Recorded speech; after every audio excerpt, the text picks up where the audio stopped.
नमस्कार दोस्तों, एक बार फिर से आप लोग का बहुत बहुत स्वागत है। आज का इस सेशन आप लोग के लिए काफी इंटरेस्टिंग और इम्पोर्टेंट रहने वाला है। आज हम बात करेंगे top 10 current affairs based on 13 April.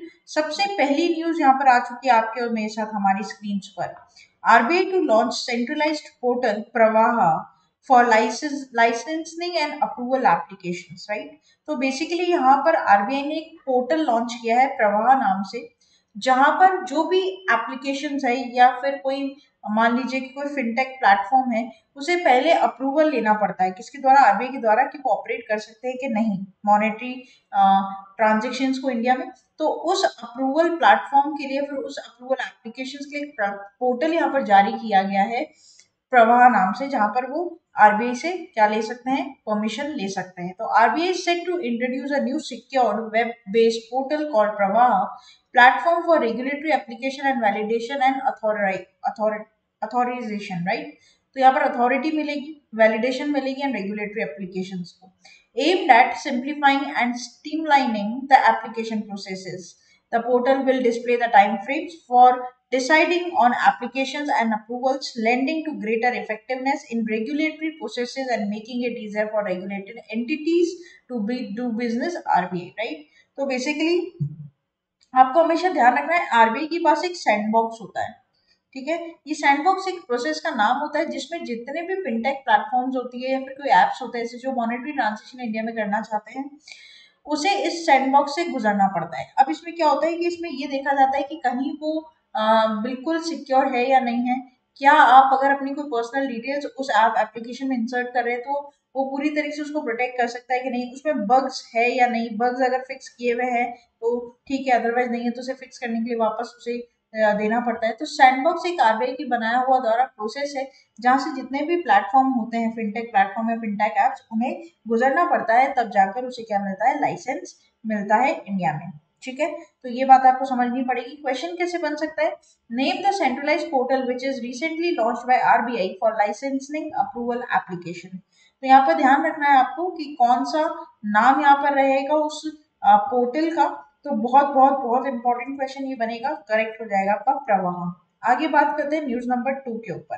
News number 2 Adani power से निकल कर आ रही है। Adani power supply of electricity, जो झारखंड का प्लांट है उससे बांग्लादेश को स्टार्ट कर चुका है। मतलब जो झारखंड में यहाँ पर उसका इलेक्ट्रिसिटी प्लांट बना हुआ है, उससे बांग्लादेश को क्या जाएगी, इलेक्ट्रिसिटी जाएगी। क्या है ये देख लेते हैं एक बार।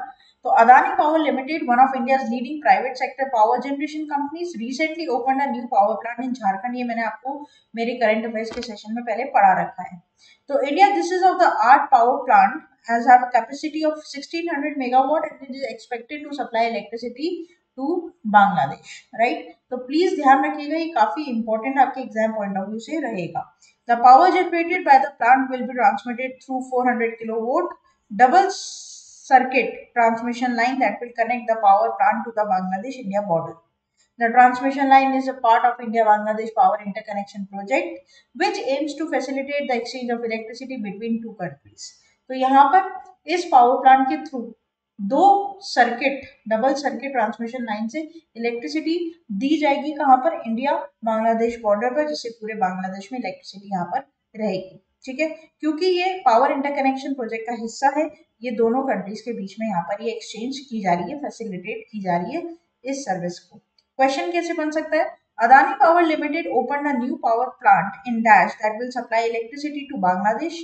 तो करेक्ट हो जाएगा यहाँ पर क्या, कौन सा पावर प्लांट है, झारखंड वाला, जो कि रिसेंटली अभी लॉन्च किया गया था। आगे बात करते हैं न्यूज नंबर 3 के ऊपर। चाइना का स्पेस पायनियर, राइट, जो यहाँ पर ऑर्बिट पर पहुंच चुका है, त्रियानलोंग 2 रॉकेट लॉन्च, ठीक है। देखिए, Chinese company space Pioneer has achieved a historic milestone in space exploration, launching Trialon 2 rocket into orbit from Jiupon Satellite Launch Center in Mongolia on April 2, right. तो ये एक बहुत ही अमेजिंग अचीवमेंट है China company के द्वारा, जिसका नाम है स्पेस पायनियर। और यहाँ पर इस ट्रायलॉन 2 रॉकेट को स्काई ड्रैगन 2 के नाम से भी बोला जाता है। और ये इनिशियल अटेम्प्ट में ही क्या हो गया, सक्सेसफुल हो गया। और ये फर्स्ट टाइम में स्टार्टअप है जो कि क्या हुआ है, सक्सेसफुल हुआ है। तो आपको ध्यान रखना पड़ेगा। A small satellite named as Love Space Science to a polar orbit around Earth, right? Also ये भी एक important यहाँ पर extra मार्क करेगा आपकी न्यूज के लिए। देखिए क्वेश्चन इस पर कैसे आप एक्सपेक्ट कर सकते हैं, among the following which company recently launches Trialon 2 या फिर इसको स्काई ड्रैगन 2 भी बोला गया है, रॉकेट इनटू ऑर्बिट, तो करेक्ट हो जाएगा आपका कौन सी कंपनी है, स्पेस पायनियर। आगे बात करेंगे न्यूज नंबर 4 के ऊपर, काफी इंपॉर्टेंट रहेगा क्योंकि नॉर्थ ईस्ट इंडिया की बात है तो इम्पोर्टेंट पार्ट आता है हमारे इंडिया का, है ना। तो त्रिपुरा बेस्ट परफॉर्मर स्टेट बना है नॉर्थ ईस्ट इंडिया का प्रोक्योरमेंट और ई प्रोक्योरमेंट के सेगमेंट में, बहुत इंपॉर्टेंट रहेगा। त्रिपुरा's recent award as best performing state in north eastern region for e-procurement and is a significant achievement for the state. The award was presented at a national workshop on e-procurement organized by Union Ministry of Finance. Right?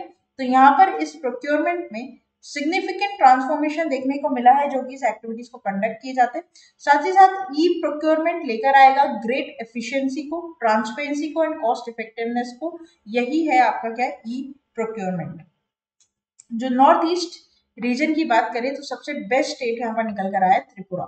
ठीक है, तो question कैसे बनेगा, state पर आपका question बन सकता है dash become best performer in the north east in e procurement receives award.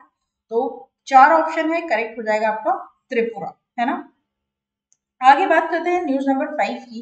Half way through हम हमारे वीडियो के यहाँ पर पहुंच चुके हैं। गज उत्सव, गज मतलब क्या होता है दोस्तों, गज मतलब हाथी होता है, एलिफेंट। तो यहाँ पर गज उत्सव 2023 इनॉग्रेट किया गया है president of India Draupadi Murmu ji के द्वारा। इसके बारे में हम पूरा जान लेते हैं। मैंने ऑलरेडी आप लोगों के लिए बुलेट पॉइंट्स बना दिए हैं, ठीक है, थोड़ी मेहनत आप लोगों की कम कर दी है और इसमें मार्क कर दिए हैं इसके कीवर्ड्स को।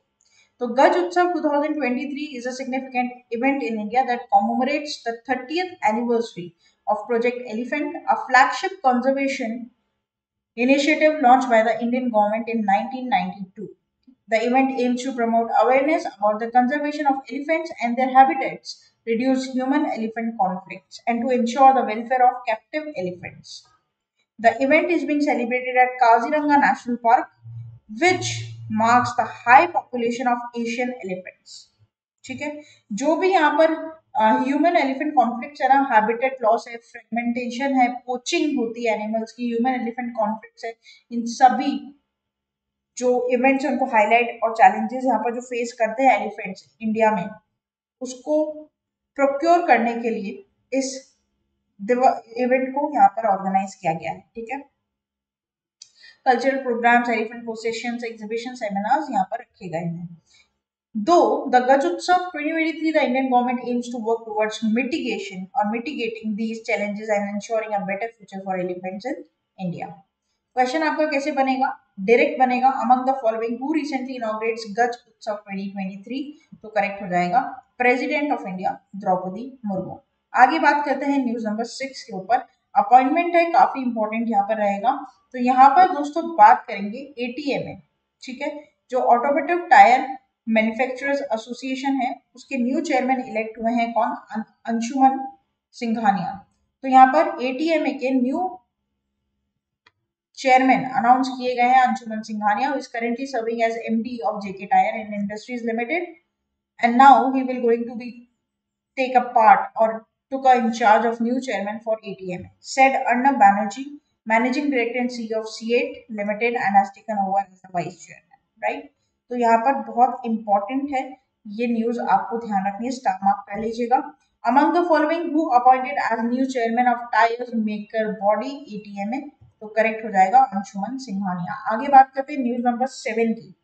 तो न्यूज नंबर 7 यहाँ पर क्या है, तमिलनाडु जल्दी ही अपने 80 अनयूज्ड हेलीपैड्स को यूज करेगा जहां से वो सर्विसेज प्रोवाइड कर सकता है। बहुत अच्छा इनिशिएटिव है यहाँ पर, टीएन रीच नाम से तमिलनाडु गवर्नमेंट ने यहाँ पर उनके 80 अनयूज्ड हेलीपैड्स को यूज करने की बात करिए। Across the city, intercity, town connectivity के लिए बहुत बढ़िया चीज हो जाएगी। साथ ही साथ पॉसिबिलिटी है कि लिवरेजिंग यहाँ पर देखने को मिलेगा, और साथ ही साथ यहाँ पर जो ये पूरा प्रोग्राम है टीएन रीच के द्वारा, यहाँ पर इंट्रास्टेट नेटवर्क एरियल रूट्स के थ्रू क्या करेंगे, सिटीज के बीच में और टाउन्स के बीच में हेलीकॉप्टर्स यहाँ पर उड़ाएंगे ताकि जो कनेक्टिविटी वो स्ट्रॉन्ग हो सके। The mechanism would rely on the two existing initiatives, that is heli Disha and heli Sewa. ठीक है, तो बहुत इंपॉर्टेंट है। हेली दिशा क्या है, जो कि मैनुअल फॉर हेलीकॉप्टर ऑपरेशंस होता है, और हेली सेवा है जो ऑनलाइन पोर्टल है जिसमें हेलीकॉप्टर ऑपरेशंस प्रोवाइडिंग लैंडिंग वगैरह ये सब आपको दी जाएगी। तो हेली दिशा और हेली सेवा, इनका नाम याद रखिएगा। कौन सा स्टेट है, तो which state government took an initiative to use 80+ unused helipads, तो करेक्ट हो जाएगा तमिलनाडु। आगे बात करेंगे न्यूज नंबर 8, इंपॉर्टेंट रहेगा। पीएम मोदी जी, आपको रेलवे स्टेशन दिख गया होगा, वंदे भारत यहाँ पर फ्लैग ऑफ की गई है सिकंदराबाद से तिरुपति, ठीक है। तो during the visit of Telangana, prime minister Narendra Modi launch the Secunderabad Tirupati Vande Bharat express, and it is also set to undergo a major redevelopment which include a new iconic building and world-class amenities in a cost of 720 crores. The station have a double-level roof plaza with all passenger facilities in one place, as well as multi-modal connectivity. It will be easier for the passengers to transfer between the rail and the modes of transport. And also, the Prime Minister's office stated that the new station will provide a seamless connect convenient experience for the passengers. तो यहाँ पर जो आपका तेलंगाना का जो railway station है उसका पूरा डेवलपमेंट करने वाले हैं, रिकंस्ट्रक्ट उसको करने वाले। 750 और 720 करोड़ अगर मैं बोलूँ तो 720 करोड़ का टोटल फंड आउटले यहाँ पर देखने को आपको मिलेगा। डबल स्टोरी स्टेशन रहेगा और सारी एमिनिटीज यहाँ पर मिलेगी पैसेंजर्स को। तो dash recently flags of Secunderabad Tirupati Vande Bharat express, तो करेक्ट हो जाएगा नरेंद्र मोदी जी। आगे बात करेंगे न्यूज नंबर 9 के ऊपर, इंपॉर्टेंट रहेगा, फाइनेंस अवेयरनेस पर क्वेश्चन बन सकता है। Bank sanction 23.2 lakh crore to about 41 crore beneficiaries under Mudra Yojana, क्या है ये देख लेते हैं। तो मिनिस्ट्री ऑफ फाइनेंस ने यहाँ पर अनाउंस किया है कि total fund outlay of 41 crore, loan amounting to 23.2 lakh crore in the past 8 years has been sanctioned by Pradhan Mantri Mudra Yojana PMMY, right. तो यहाँ पर 68% of account under the women entrepreneurs, 51 belonging to the entrepreneur from SC, ST and OBC categories, right? The PMMY scheme aims to provide loans up to 10 lakh to small entrepreneurs and to start or expand their businesses. The announcement demonstrated the success of government's initiative in promoting financial inclusion and entrepreneurship in India, right? तो यहाँ पर PMMY scheme है, ठीक है, जो कि प्रधानमंत्री मुद्रा योजना है, जिसने सैंक्शन किए हैं 41 करोड़ रुपए, 41 crore rupees amounting to 23.2 lakh crore, right, past 8 years। Segment में पैसा बांटा गया है जो कि मैंने आपको यहाँ पर पढ़ा दिया। तो what amount of fund outlay has been recently sanction by ministry of finance in Mudra loan scheme towards financial inclusion, correct हो जाएगा 41 करोड़। आगे बात करते हैं, लास्ट हमारी न्यूज रहेगी आपके और मेरे साथ हमारी स्क्रीन पर, वर्ल्ड होम्योपैथी डे।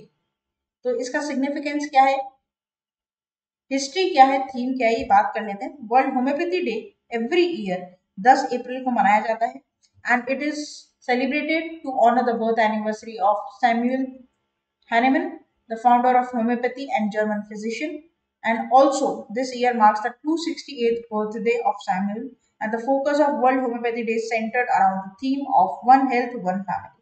बड़ी इंपॉर्टेंट सी और प्यारी सी छोटी सी थीम है यहाँ पर वर्ल्ड होम्योपैथी डे की, one health one family, right. Question कैसे बन सकता है, मैंने हमेशा आपको बताया इंपॉर्टेंट डे पर क्वेश्चन दोस्तों 3 parameter, day, date, motto, edition and सबसे इंपॉर्टेंट आपकी क्या रहती है यहाँ पर, थीम, ठीक है।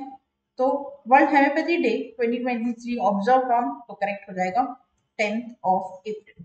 तो दोस्तों ये था हमारा पूरा टॉप 10 करंट अफेयर्स का सेशन। आशा करते हैं कि सेशन यहाँ पर आप लोगों को अच्छा लगा होगा। अच्छा लगा है तो प्लीज इसे लाइक करना मत भूलिएगा। चैनल को आप लोग जरूर सब्सक्राइब कर लीजिए। रेगुलरली होम सेक्शन पर जाकर आप हमारे करंट अफेयर्स की वीडियोस देख सकते हैं, शॉर्ट्स देख सकते हैं जो 1 मिनट में आपके नॉलेज को अपलिफ्ट करेंगे। लाइव कंटेंट मिलेगा आपको, मन चाहे सब्जेक्ट की वीडियोस या फिर मन चाहे एग्जाम की प्रिपरेशन आप लाइव कंटेंट से कर सकते हैं। साथ ही साथ कम्युनिटी बेस पर जाकर आप अपने एमसीक्यूज को सॉल्व कर सकते हैं, अपनी नॉलेज को बूस्ट कर सकते हैं। ना केवल यूट्यूब बल्कि फेसबुक, ट्विटर और इंस्टा पर भी आप हमें फॉलो कर सकते हैं। सब्सक्राइब करना ना भूलें, बेल आइकन को जरूर प्रेस कर दें ताकि जब भी ऐसी वीडियोस में डालूं सबसे पहले नोटिफिकेशन आप लोगों के पास आ जाए। आप हमारी official website that is avision.co.in पर जरूर विजिट करें, जहां पर आपको 199 रुपीज का मंथली प्लान मिलेगा 33% ऑफ के साथ, and 599 rupees after 45% of discount. 12 months का रेकमेंडेड प्लान ये रहेगा। कोई भी क्वेरी के लिए आप हमसे कनेक्ट कर सकते हैं व्हाट्सएप के थ्रू, और मेरे साथ डायरेक्टली आप जुड़ सकते हैं हमारे ऑफिशियल टेलीग्राम चैनल पर। तो फिर देर किस बात की दोस्तों, बने रहिए, जुड़े रहिए, देखते रहिए आगे आने वाले और फ्रूटफुल वीडियोस के लिए। तब तक के लिए thank you so much and have a nice